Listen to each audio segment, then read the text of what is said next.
first time I heard from Inner Sanctum was actually in 2009 when we did the EP Provenance. They recorded it themselves here in India and sent me the tracks to my studio to Germany where I mixed it. There was a lot of compromise going on, obviously, because we didn't go through the whole recording process together, so I just had to deal and work with what I got.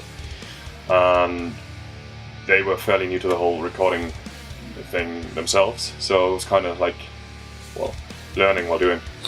And we've always been talking about doing the next record together, but it took a while actually. First time I actually saw them live then was in 2013 summer in June when they played Hamburg, which is the next town over, just about an hour drive from my city. And that's also when I heard the new songs for the first time, or at least a couple of them. And so yeah, it was actually really nice to see the band live 4 years after I worked on the EP, because it's kind of that's the point where you can actually tell if a band can pull it off or not, or if they just cheated their way through the EP or the recordings.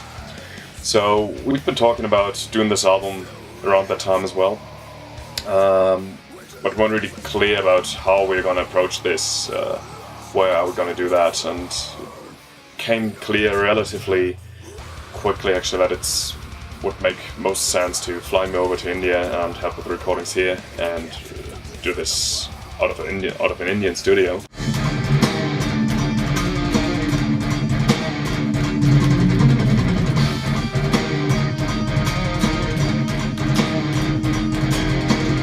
So we were always planning to bring down Lasse for the album recording, and I think we figured that there was obviously some cultural exchange, and it was a good idea to actually talk to the Maximal Abhavan and the Goethe Institute to see if they would be interested in supporting us with this venture. And we spoke to Christoph, the director of the Maximal Abhavan in India, and he was quite kicked with the idea about working with an Indian band and bringing down a metal producer.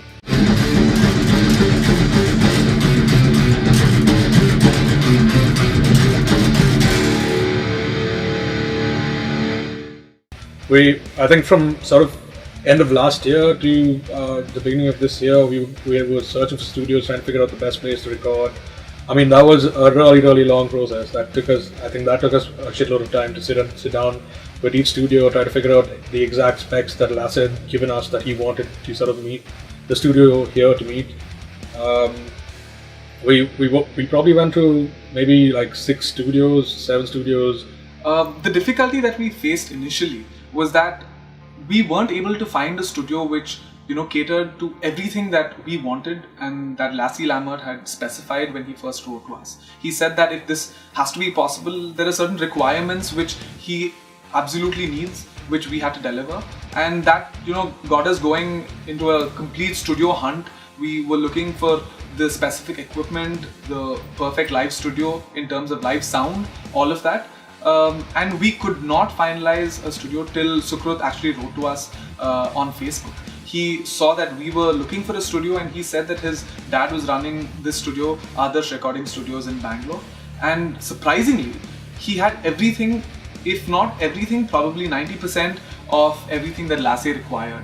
And with the help of Abhijit from Basement Tape, I think we have gotten everything, and in fact more than what Lasse was looking for.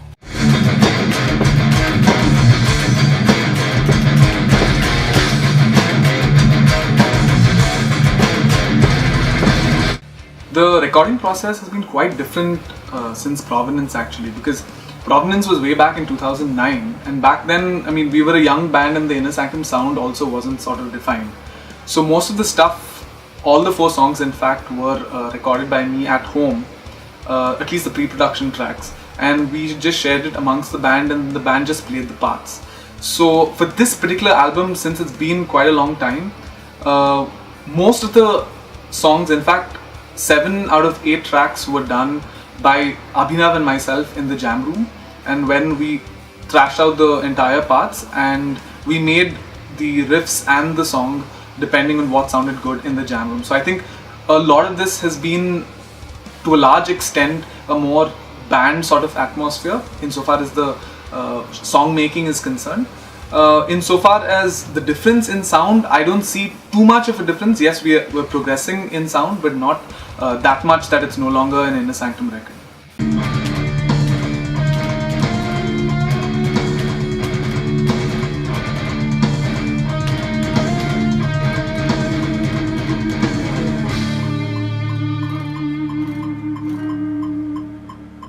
For the album, it was the first time we actually did pre-production, which I think was sort of a really, really good idea. Right? Like the best thing we did for this album, because we sat and we tracked pretty much everything like you would do for the album, but we tracked it before, sort of to get an idea of how the songs sit on when they track, how they sound. We could finalize the songs. There are certain songs that we changed a bit here and there because we felt it didn't sound that great on record than it sounded live.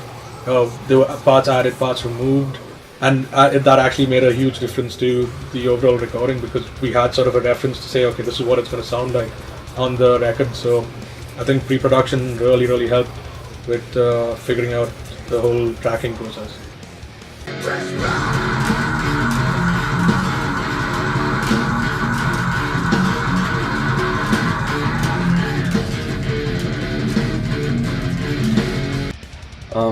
Yeah, for me it's very important that I have a, not even a rough idea, pretty precise idea actually about the sound I'm gonna go for with the band before I even start placing the first mic, because that determines which mics am I using, how am I miking stuff, how am I going about the whole tracking process. And for in Inner Sanctum's case, it's as I mentioned earlier, we're going for precision but still attitude and brutality. And another thing that I do is this thing called synesthesia. Some people maybe know that from weekdays, for example. Some people like Thursdays green and Tuesdays yellow or whatever. And I do the same thing with sounds. Like the mix I have in mind might be brownish or blue or green sounding to me. Probably doesn't make sense to many other people, but that's kind of the way I approach a mix often. So before we even start, I already have a sound in mind, which to me means like a sort of color in mind, which in Inner Sanctum's case is going to be bluish but with a bit of brown in, and the brown is going to be the more old school death metalish attitude to it, and the blue is more like the smooth thickness.